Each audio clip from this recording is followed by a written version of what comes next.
Hello friends, आज हम story सुनेंगे द किंग्स डिसीजन।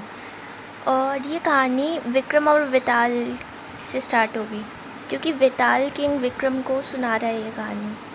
तो जैसा सीन होता है ये क्रिमेशन ग्राउंड पे, बरियल ग्राउंड पे बहुत डर लगता है। और रात हो रही थी, चांद बादलों के पीछे हो रखा था। एंड मतलब बहुत डरावना सीन हो रखा था ओवरऑल। और किंग विक्रम की कमर पर वो लेटा हुआ था वेताल। अब वेताल ने बोला, किंग इतने डरावना सीन हो रखा है, मतलब तुम्हें डर नहीं लग रहा? जितने भी राजा होते हैं, मतलब most of them just think कि चलो किसी और को भेज देते हैं काम करने के लिए, हम खुद क्यों जाएं? जब दूसरे लोग कर सकते हैं तो हम क्यों जाएं?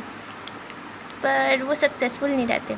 चलो, तुम्हारा ध्यान ताकि भटके ना, इसलिए मैं तुम्हें एक कहानी सुनाता हूँ, ठीक है?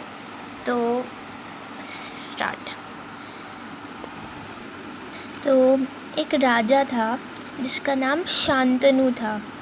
शांतनु अच्छा राजा था। उसके दो बेटे थे। पहला जो सबसे बड़ा बेटा था उसका नाम था कुंतल। वो बहुत अच्छा था नेचर में, मतलब सबकी हेल्प करता था और बड़ा काम नेचर का था।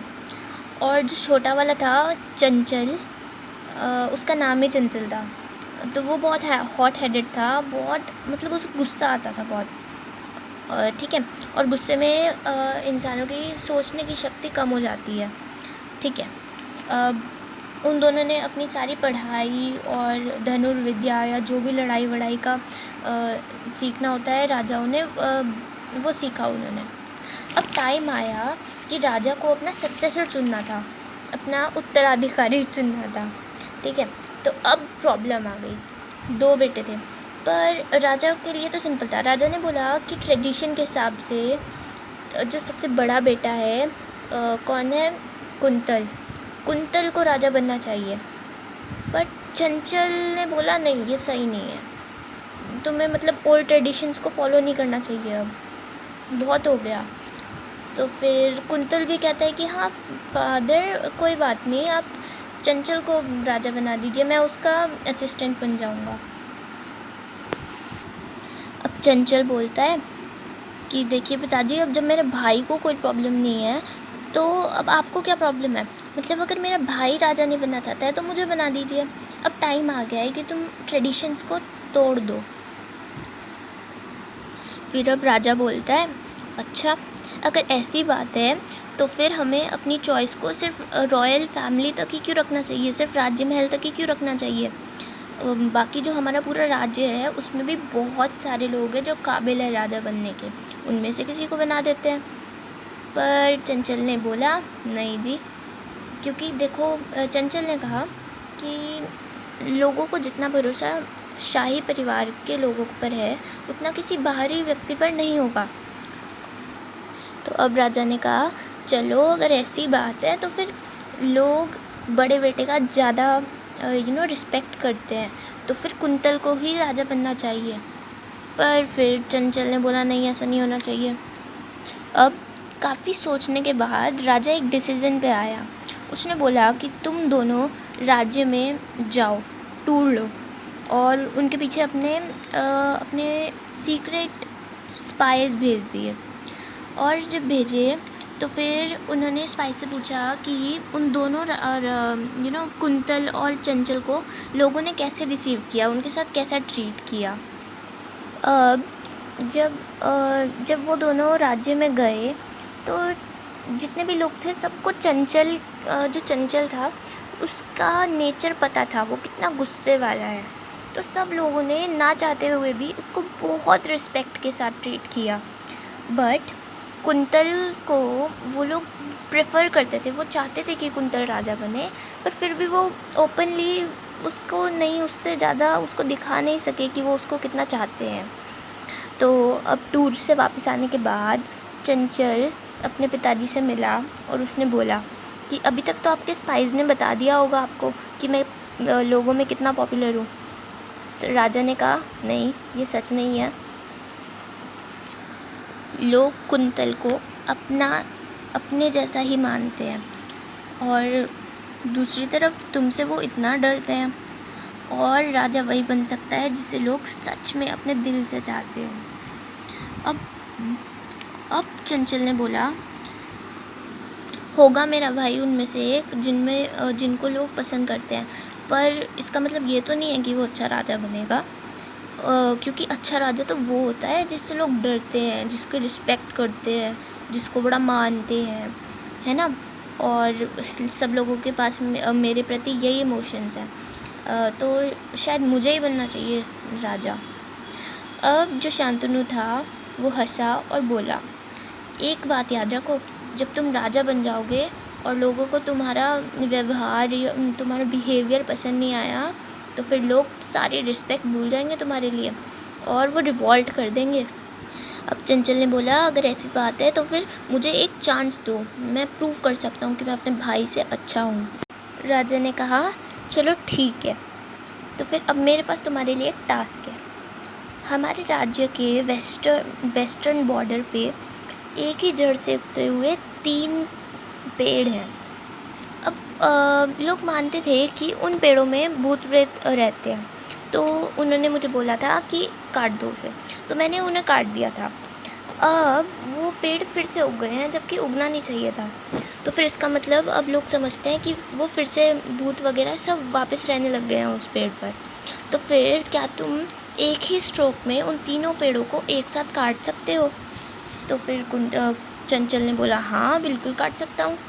तो फिर चंचल को लगा कि मेरा भाई तो कर नहीं पाएगा, इसीलिए चंचल ने कहा कि कुंतल को पहले चांस दे दो ये करने की।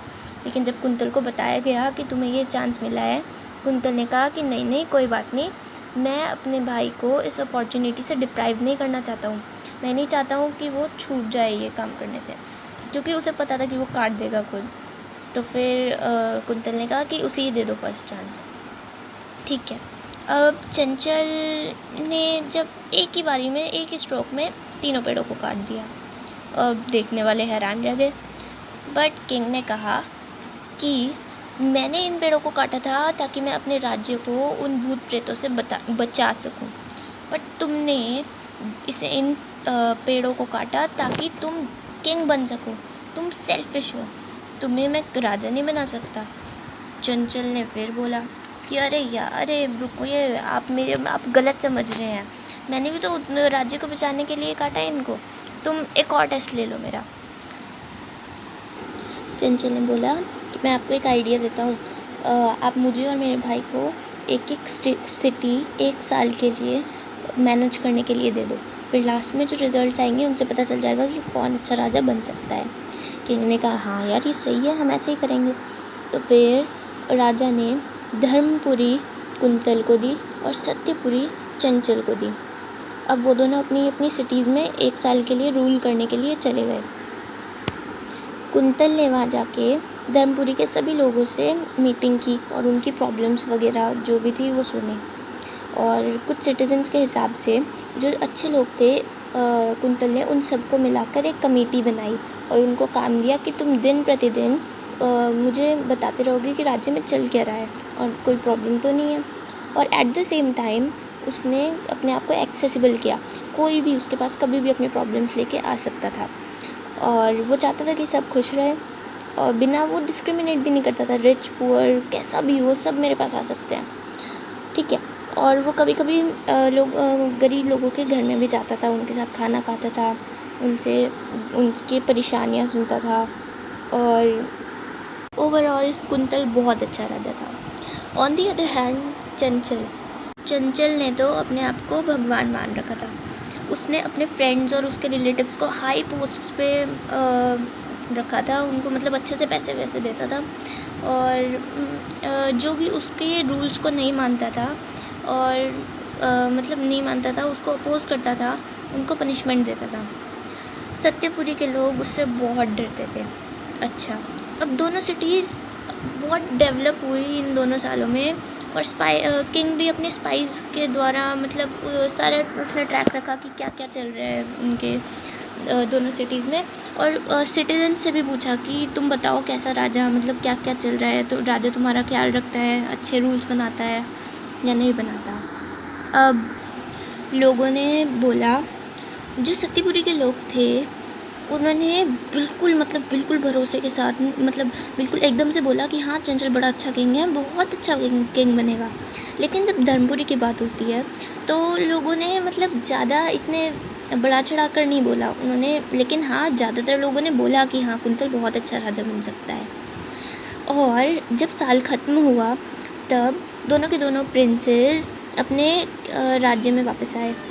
किंग ने दोनों को बुलाया एक साथ और किंग ने बोला कि अब मैंने मतलब सभी लोगों का ओपिनियन को सुन लिया है और अब मैं डिसाइड करता हूँ कि कुंतल ही अगला राजा बनेगा।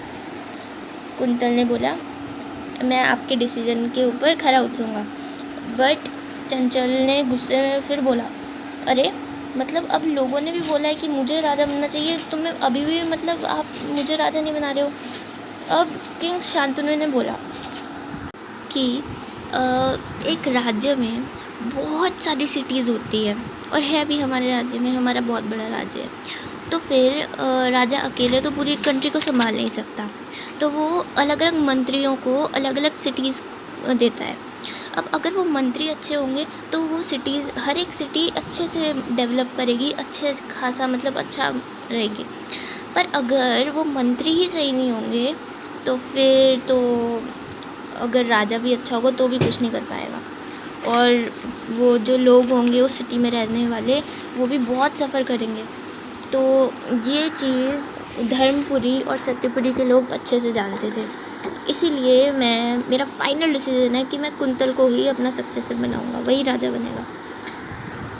अब कहानी को यहीं पर ख़त्म करते हुए वो वेताल बोलता है सुनो राजा, देखो शांतनु का डिसीज़न तुम्हें अच्छा लगा क्या? उसने, मुझे तो लगता है उसने गलत किया, क्योंकि शुरू से ही वो कुंतल को राजा बनाना चाहता है। अब जब साफ साफ दिख रहा था कि लोग भी कह रहे थे कि चंचल को ही राजा बनना चाहिए, फिर चंचल को जीतना चाहिए था और चंचल को राजा बनाना चाहिए था, पर फिर भी राजा ने कुंतल को ही राजा बनाया। तो मुझे तो ये अच्छा नहीं लगा। तुम्हें जो बोलना है वो बोलो, वरना तुम्हारा सिर फ्रेगमेंट्स में बदल जाएगा, मतलब तुम्हारा सिर उड़ जाएगा सिंपल भाषा में। क्योंकि वो वेताल था तो वो कुछ भी कर सकता था। अब बिना हेजिटेट किए बिल्कुल कॉन्फिडेंस से किंग विक्रम ने बोला इसमें कोई डाउट नहीं है कि तुम जो कह रहे हो वो सही है, जस्टिस होनी चाहिए।